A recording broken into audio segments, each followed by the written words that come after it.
예수님. 여기서 이상하고 분당에 이사가 오는지 그런 분들은 분당에서 맡은 게 있으셔서 이렇게 하신 것 같습니다. 다큐멘터리 연극 공연 정말 잘 보셨다기보다 함께 하신 것 같아요. 보니까 이 연극 공연이 1부, 2부로 이렇게 나눠져서 1부는 억장, 2부는 감천. 너 감천 하는 거 지성의 감천이다 이런 표현을 쓰죠.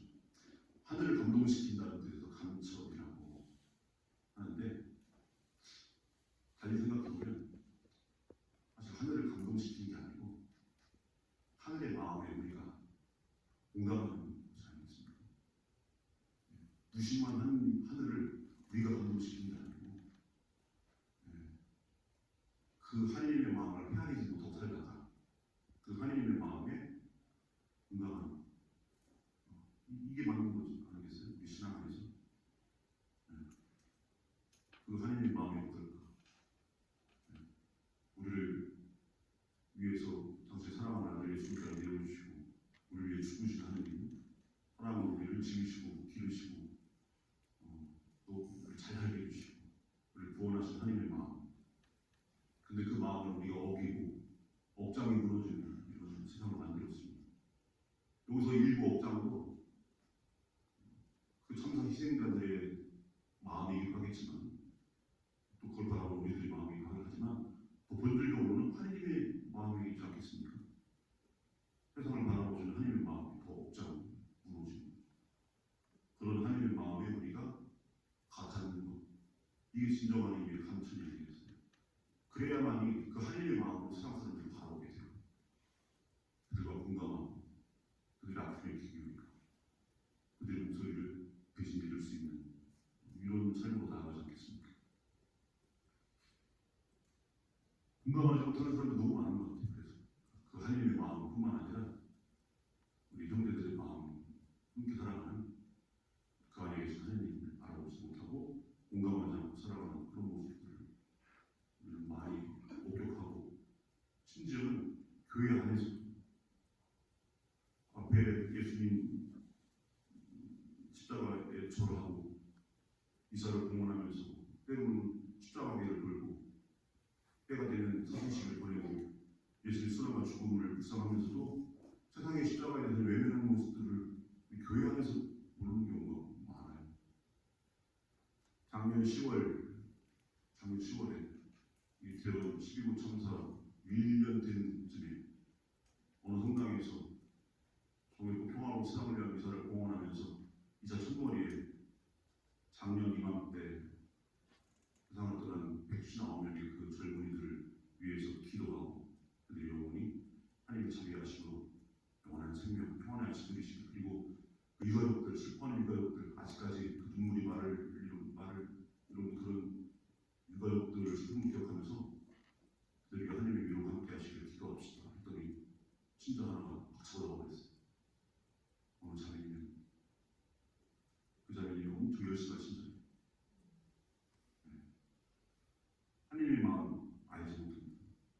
그렇게 열심히 토요일 하나님 미사를 공헌해도 하나님의 마음이 뭔지 감천하지 않아요. 불감천. 지금 우리 신앙이 그런 모습의 신앙이 되어버린 걸 많이 목격하게 됩니다.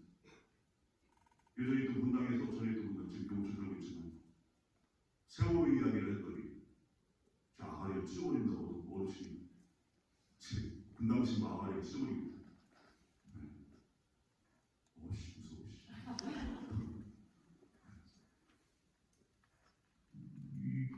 근데 그분도 그 할아버지도 엄청 열심히 매일서 빠지지 않고 다니시는 분이에요.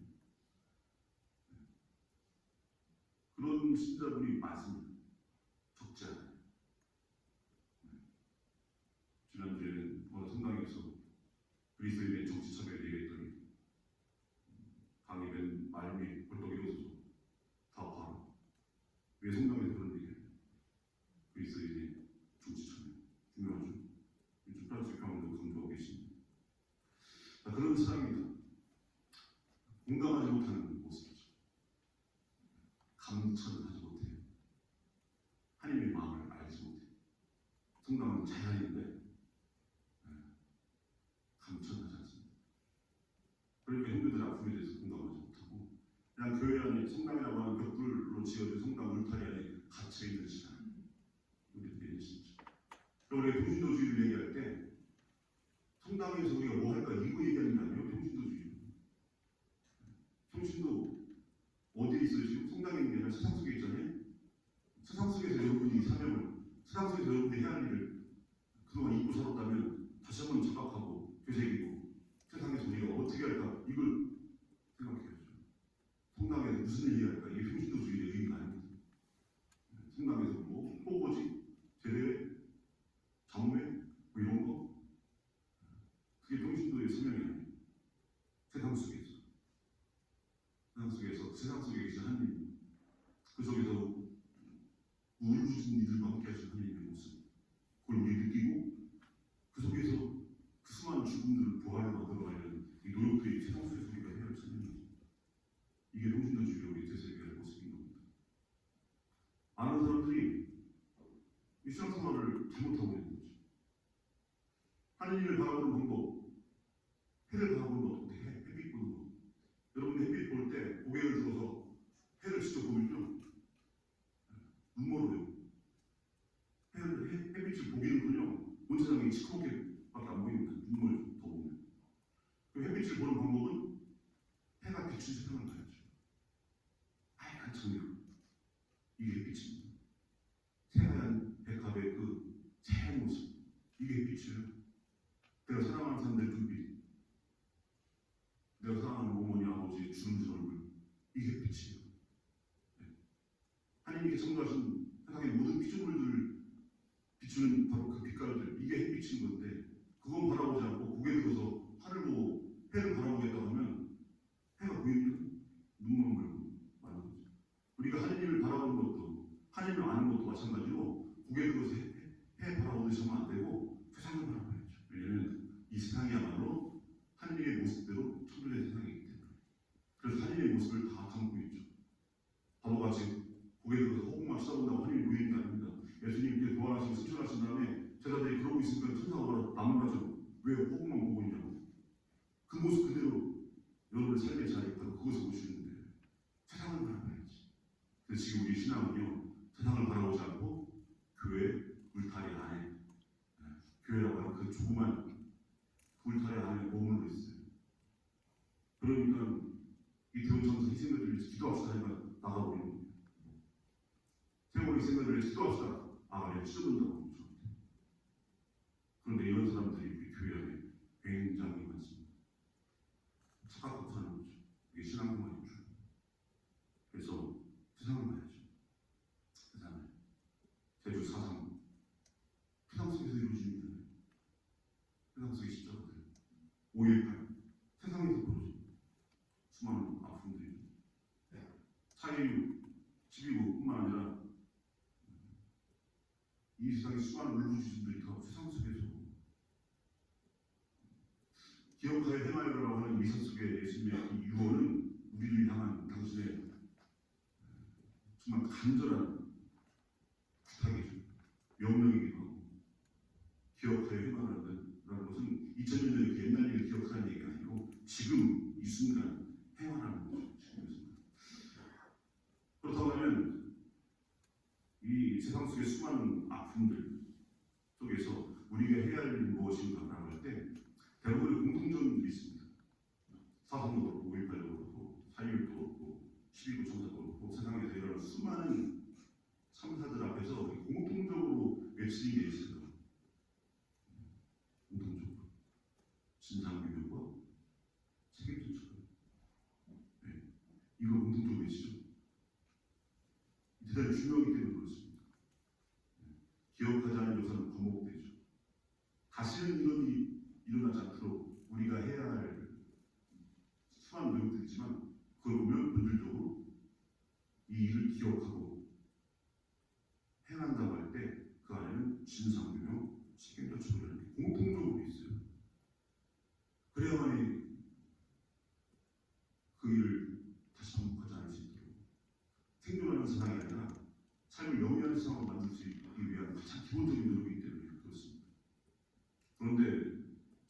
책임자 처벌이 이루어지지 않기 때문에 또 반복되는 거죠. 10년 전에 하이유 참사가 8년 후에 12구 참사가 다시 이루어지는 이 모습. 제대로 된 진상규명 없죠. 책임자 처벌도 없죠. 그리고 또 반복되죠. TV를 보면 뻔뻔스러운 사람들 천지입니다. 세상에 수많은 참사들을 야기시킨 그 책임자들이 뻔뻔하게 TV 속에서 이야기하고 아무런 죄도 없듯이 얘기합니다. 수많은 증거들과 정황이 드러났음에도 불구하고 뻔뻔하게 이야기하고 발뺌을 하죠. 부끄러움을 모르면 사람이 아니라고 맹자님이 계속해요. 맹자님은 사람이라고 한다면 부끄러움을 알아야 한다. 수고지심이라고 하죠. 자신의 잘못에 대해서 부끄러워할 줄 아는 것이 사람인 거예요. 그래서 부끄러움이라고 하는 부끄럽다는 말의 어원이 뭐냐면 붓이라는 말과 그리다라는 말이 합쳐진 거예요. 붓 그리다. 붓은 뭐냐면 얼굴이에요. 그리다는 얼굴에 그림 그린 것처럼 드러나는 거예요. 그 수치심, 얼굴에 드러나는 것이 부끄러워. 드러나는 거예요. 드러나는. 감춰져 있으면 부끄러운 줄 몰라요. 부끄러움은 드러나는 겁니다. 부끄러움을 치자를 쓰죠. 부끄러움을 치라고 하는 한자를 보면요, 귀이자 옆에 마음심자가 써있어요. 이게 부끄러움을 치예요. 이게 무슨 뜻입니까? 마음속의 수치심이 겉으로 귀가 빨간해지는 거예요. 부끄러우니까 드러낼 얼굴이 드러나요. 귀가 빨간해져. 그래서 귀이자와 마음심자를 써요. 이게 부끄러움의 모습입니다. 드러나는 거예요. 그래서요, 어떤 친구가 자신의 어떤 부끄러운 부분이 있을 때 감추려고 해요. 사람들이 본능적으로 감추려고 해요. 감추면 좀 안도하게 됩니다. 죄를 지은 아담과 하와가 뭐 합니까? 올리브나무 잎을 엮어갖고 옷을 만들고 숨어요. 하나님 앞에서 감춥니다. 자신 부끄러움을 감추려고 해요. 그래서 그 속에서 안도하려고 하죠. 부활하신 예수님 만났을 때 베드로는요, 자기 벌거벗은 모습을 겉옷을 두르고 물속으로 뛰어들어요. 감추려고 합니다. 이게 사람들의 본능이에요. 그래서 그 감추어진 걸 드러낼 때 사람들은 부끄러워해요. 숨기면 그 속에서 안도해버리고 그것이 드러날 때 사람들은 부끄러워해요. 수치심을 느끼게 됩니다. 그래서 드러내는 게 중요합니다. 그럼 뻔뻔함은 뭐냐? 뻔뻔함은 반반함 이런 말에서 온 겁니다. 얼굴이 안 드러나는 거예요. 얼굴 낚아주면 두껍게 후한 무치라고 그러죠. 낚아주면 두껍게 하고 철면피라고 합니다. 정말 쇠로 만든 그런 가면을 뒤집어 쓴 것처럼 그렇게 해서 원래 사람의 본성은 그 부끄러움이 겉으로 드러나기 마련인데 이걸 감춰버리는 거예요. 그러면서 그 속에서 거짓 안도를 하는 거죠. 이게 뻔뻔함의 실체입니다. 다른 사람들은 다 보고 야 저거 얼마나 부끄러워 보는 사람이 더 부끄러운데 당사자는 얼굴을 감추는 거죠. 이게 뻔뻔함의 실체예요. 거짓 안도가. 꽁이요 도망치다가 어떻게 하냐면 숨어요. 근데 어떻게 숨냐면 고개만 쳐다봐요. 스프레이 몸통아리로 가둬라는데 거짓 안도가 거죠. 뻔뻔함은 그런 겁니다. 그래서 TV에 나오는 사람들 대통령 부인부터 시작해서 또 관계된 수많은 사람들 검찰 등등 그 말도 안 되는 짓거리를 하면서도 그게 다 정황상뿐만 아니라 증거상으로 다 드러나는데도 불구하고 뻔뻔스럽게 해요. 뻔뻔스럽게 꽁처럼 거짓 안도감 속에서 자리하는데 그러면 어떻게 된가? 아까 말씀드렸지만 부끄러움의 실체는 숨겨진 게 드러날 때 부끄러운 거예요. 그래서 그 뻔뻔한 사람들에게 사회적 수치심을 입히는 겁니다. 이게 뻔뻔한 사람들을 향한 우리들의 대응입니다. 그들이 양심이 병들었기 때문에 스스로 부끄러워하잖아요. 얼굴에 드러나지 않습니다. 워낙 닦아주기 두꺼워서. 그래서 그들에게 우리의 집단 양심으로 그들에게 사회적 수치심을 입혀주는 거예요. 이걸 뭐라 하냐면 폭로, 고발이라고. 폭로하고 고발하는 겁니다. 우리가 집단 지성이라는 게 있습니다. 한 사람의 지성이 아니고 여러 사람들이 사회가 갖고 있는 지성이 있는 것처럼 마찬가지로 집단적 양심이라는 게 있어요. 한 사람의 양심이 썩고 병들었다 하더라도 우리 집단의 양심은 그 속에서 도덕성이 살아있을 수 있는 거죠. 그 도덕성이 그 사람을 고발합니다. 저 사람의 행위는, 저 사람의 실체는 부끄러운 거라고. 이게 고발과 폭로의 역할입니다. 고발과 폭로의 역할. 이걸 앞다가서 누가 하느냐? 양심의 수호자로서 살아가야 우리들이 교회가 해야 해요. 세상 속에서. 세상 속에서 우리 교회의 역할이 뭐냐면, 교회 구성원의 역할은요, 병들어 쓰러진 그들의 그 뻔뻔함을 우리가 고발하는 겁니다. 복음으로 고발하는 겁니다. 우리들이 세상 속에서 해야 할 우리 사명 중에 하나입니다. 그래서 사회적 수치심을 그들에게 입혀줍니다.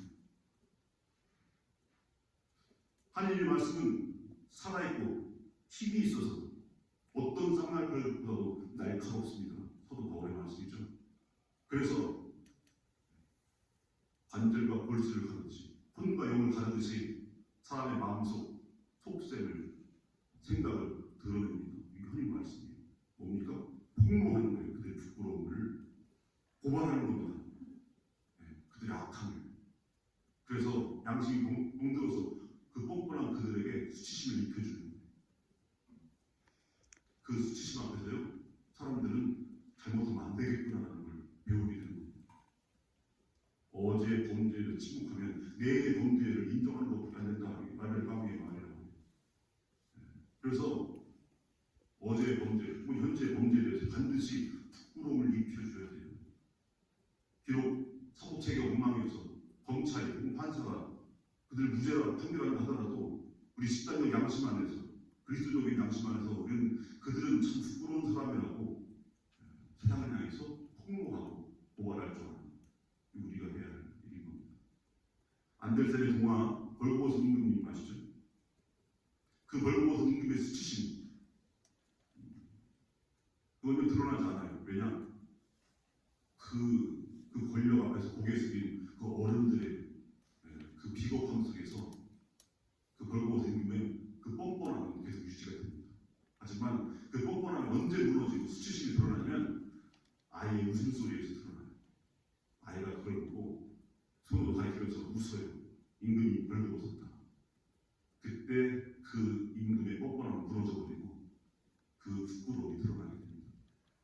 이게 우리 교회가, 우리 그리스도인들이 세상을 향해서 해야 할 우리들의 몫인 겁니다. 아니, 저 윤석열 어떻게 싸웁니까? 저 김건희랑 어떻게 싸워요? 저 검찰 거대한 권력, 검찰 제국이라고 하는 2024년의 대한민국, 저 어떻게 싸워요? 이렇게 얘기할 수 있지만 아이의 웃음소리, 벌거벗은 임금을 향해서 저거 벌거벗었다라고 얘기하는 바로 그 모습, 그 작은 몸짓, 그 작은 아우성들이 모여서 그를 부끄럽게 만드는 바로 그 모습으로 우리는 싸우는 겁니다. 오늘 복음을 보면 그 율법학자들의 위선에 대해서 나오지만, 율법학자는 생각하면 교회 사제로서의 나의 자신을 반성해 볼 대목이기도 하지만, 사실 율법학자 누구니까 법조인 이 시대 누구예요? 검찰 시대예요. 근데 두려워하지 않아요. 우리는 그들의 위선을 고발할 사람들입니다. 고발하는 사람들. 우리가 어떻게 합니까? 라고 할 때 이제 과거의 모습을 보여줘요. 과거의 모습. 여기 보면 과거의 정성과 아니 같은 사람들의 정성을 비교하는 모습을 보이지만, 사실상 우리 다른 차원에서 이 대목을 바라볼 수 있죠. 뭡니까? 가난한 과거라고 해서 할 게 없어요? 있어요. 할 게 있는 겁니다. 랩톤 주님, 하다가 한 데나리온이 10만 원이면 여기서 바다에서 한입 랩톤 주님 얼마면 1,500원. 이 과거가 지금 할 수 있는 최선을 다하고 있습니다. 1,500원에 보면. 오늘 이 과거의 모습 안에서 우리가 되새겨볼 수 있는 것은, 내가 뭘 할 수 있어? 나 힘도 없고 약한데? 라고 우리 향해서 할 수 있어. 할 수 있어. 네가 지금 가지고 있는 거, 네가 할 수 있는 거, 네가 줄 수 있는 거, 여기에 최선을 다하. 저마다 랩통 분이 있는 거예요. 저마다 빵 5개, 물국 2마리를 다 갖고 있어요. 우리는 저 많은 사람을 배불리 먹일 200배나를 먹일 것에 마음은 없어요. 우리는 제자들이 예수님께 아시죠? 이 많은 사람 어떻게 먹여요? 제가 우리가 저 많은 나온 사람들이 모이려고 200대는 지금 빵이 있으면 모자라겠습니다. 10만 원씩 가지고 2천만 원, 2천만 원 있어도 우리는 못해요. 그럴 때 예수님께서 뭐라고 하십니까? 말고 너희들이 할 수 있는 거, 너희들이 가지고 있는 거, 너희들이 줄 수 있는 거, 여기에 최선을 다하는 거죠. 황사석에 울고 두말 거 없는데요? 그거라도 하면 되죠. 그거라도. 결과적으로 정병만에 5천명이라는 데는 많은 사람이 먹었지만 그런 결과는 우리들이 염려할 것이 아니고 하나님이 맡겨드린 거고, 우리는 겨자씨 하나님만한 작은 믿음과 정성을 공헌하는 거예요. 이 겨자씨 하나님만한 믿음이 산을 옮기고 안 옮기고 예수님, 하나님께서 하실 일이고, 우리는 우리의 뭐 바라보면 날아갈 수 없는 겨자씨 하나님만한 작은 정성 노력, 이걸 뭐 하겠습니까? 라고 하지만 그거 공헌하라고. 여러분, 하나님께서 그걸 가지고 산을 옮겨주시고, 지금 당장 옮겨주실지 언제 옮겨줄지 몰라요. 하나님의 시간이 맡겨드린 거니까 그분의 교회야. 하지만 나는 지금 이 순간 내 주머니에는 랩튼 투입을 보관할 수 있다. 우리가 한다고 되겠어요? 이런 생각이 우리를 아무것도 못하게 만드는 거죠. 아이의 웃음소리, 벌거벗은 임금을 향한 아이의 고발과 폭로, 이거 우리가 할 수 있는 거죠. 이런 작은 우리들의 몸짓이 제주 4.3, 광주 5.18, 4.16, 12.9 그리고 세상의 수많은 참사들 앞에서 그나마 우리가 공헌할 수 있는 작은 정성 몸짓이 아니겠습니까? 우리가 뭐 대통령이 출마하고 국회의원이 되고 이렇게 못하죠. 하지만 세상을 향해서 조금이라도 이 사실을 알리고 또 그 유가족들의 아픔에 동참하고 그들의 억울함과 그들의 간절함, 귀 기울이고 그리고 이 진실을 우리 주위에 조금이라도 알릴 줄 알 때, 오늘 이 좋은 날 이 자리에 오셔서 원길 차 타고 달려오셔서 이 박배탄의 연극을 관람하시고 또 늦게까지 나와서 미사를 봉헌하신 여러분들의 정성, 바로 이 노력들이 바로 그 작은 겨자씨 하나만한 믿음이 되는 거죠. 그것들이 모이고 또 위에서 세상을 하나님 모시에 더 좋은 세상으로 만들어 가는 것이 아니겠는가. 평신도주를 봉헌하면서 갑자기 우리가 성인이 되자는 게 아닙니다. 세상 속에서 우리의 삶의 자리에서 우리가 가지고 있는 것, 할 수 있는 것, 이것을 하나님께 봉헌해 나가는 이 모습, 이걸 다시 한번 사랑스럽게 다시 한번 되새겨보고 이걸 봉헌해 나가는 되지 않을까 생각합니다. 이것이 어떻게 보면 살아남는 자로서의 우리들의 몫이라고 할 수 있겠죠. 그리고 세상을 생존의 세상이 아니고 삶을 영위하는 하나님 모시에 더 좋은 세상을 만들기 위한 우리들의 작은 정성이라고 생각합니다. 그럴 수 있는 필요한 종